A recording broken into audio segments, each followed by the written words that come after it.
Hello everyone, कसे आहात सगळे? मी पल्लवी तुमचं नवीन ब्लॉगमध्ये खूप खूप स्वागत करते.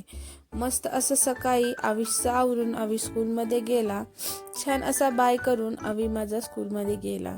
त्यानंतर घरातली सगळी पटापट कामं आवरून घेतली आणि बघता बघता दादाला आणण्याची वेळ झाली होती. मग काय चक्कर मारायला भेटणार म्हणून आम्ही माझ्या आधीच पळायला लागलो.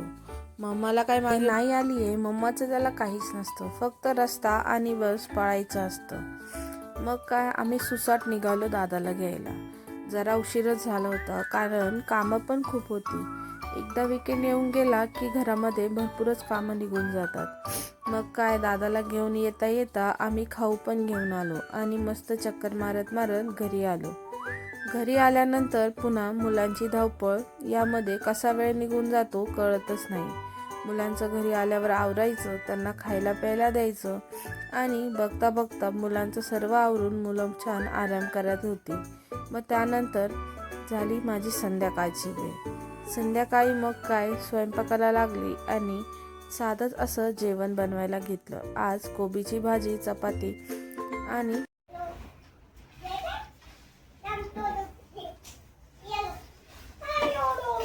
खिचडीच करायची होती. दादा अभ्यास करत होता तर दादाबरोबर जाऊन युवांशीही गप्पा मारत होता आणि त्याला जाऊन प्रश्नही विचारत होता.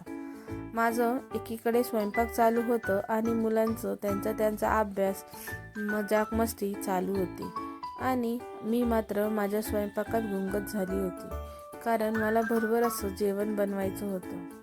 स्वयंपाक बनवणं म्हणजे खूपच मोठा टास्क असतो. रोजचा प्रश्न असतो नेमकं जेवायला काय बनवू.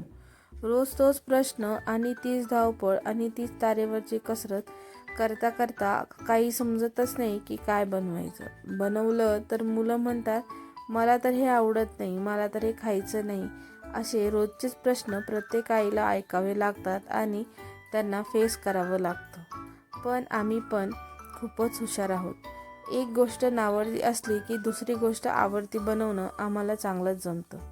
आज मला दुपारी भांडे घासायला वेळच भेटला नव्हता, त्यामुळे भांड्यांचा पसारा असा पडून होता आणि स्वयंपाक बनवता बनवता तो मी एकीकडे आवरतही होती.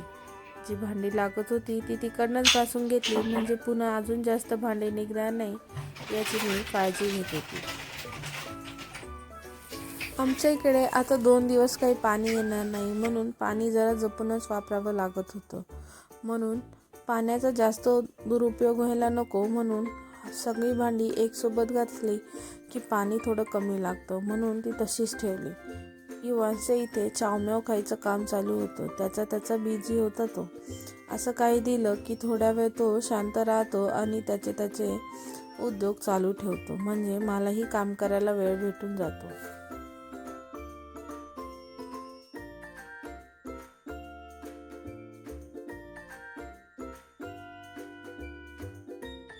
युवीला सगळं हाताशी असल्यामुळे युवी इकडून तिकडे सारखा उड्या मारत असतो आणि मध्ये मध्ये येत असतो. म्हणून त्याच्यापासून मला बहुतेक गोष्टी वरती ठेवून द्याव्या लागतात, नाहीतर तो घेऊन कधीही कुठेही मारेल किंवा त्याला काही लागेल याची मला सतत भीती वाटत असते. आता युवी किचनमध्ये आहे म्हणजे आवी त्याच्या मागे येणार असं होणारच नाही. तो पण आला आणि काहीतरी दोघांच्या गप्पा झाल्या आणि दादा पुन्हा अभ्यासाला जाऊन बसला.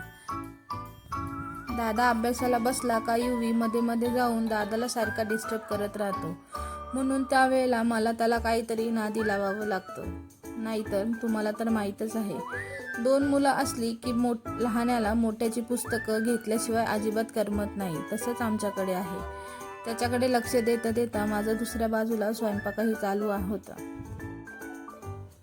आम्हा बायकांना रोजचा प्रश्नच पडलेला असतो, आज काय जेवायला बनवू, काय बनवायचं ह्या टेन्शननी तर आमचा अर्धा दिवस निघून जातो. आणि परत घरातल्यांना विचारलं हे बनवू की ते बनवू, ते सांगतात आणि जेवताना मात्र नाकतोंड मुरडतात. म्हणून आम्हाला जास्त टेन्शन येत असतं आणि काय करावं हा प्रश्न आम्ही 10 वेळेस सगळ्यांना विचारत असतो. हे प्रत्येकाच्या घरात असंच चालू असतं.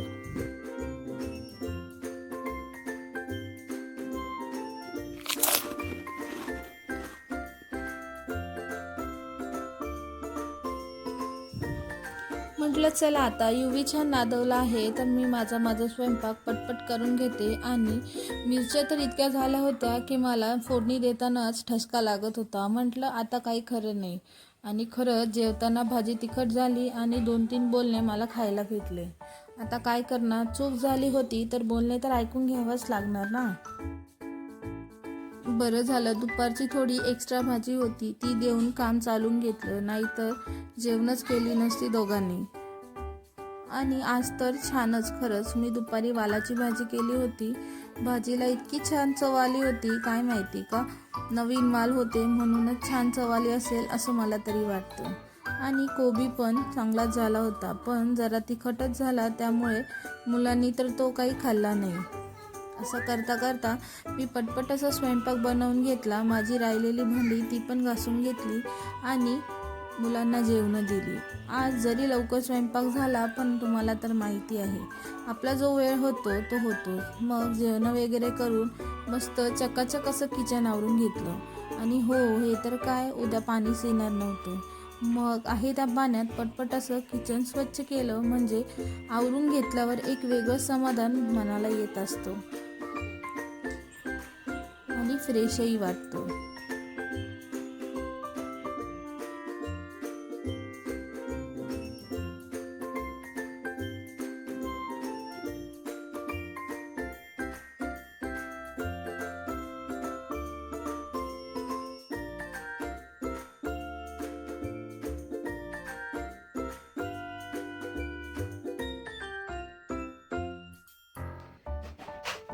तर मग मंडळी, आजचा व्हिडिओ तुम्हाला कसा वाटला हे मला प्लीज आपल्याला कमेंट करून नक्की सांगा. आणि हो, तुम्हाला जर आपल्या चॅनलवरचा व्हिडिओ आवडत असेल तर आपल्या मित्रमैत्रिणींसोबत त्या व्हिडिओला शेअर करा आणि आपल्या चॅनलला सबस्क्राईब करायला अजिबात विसरू नका.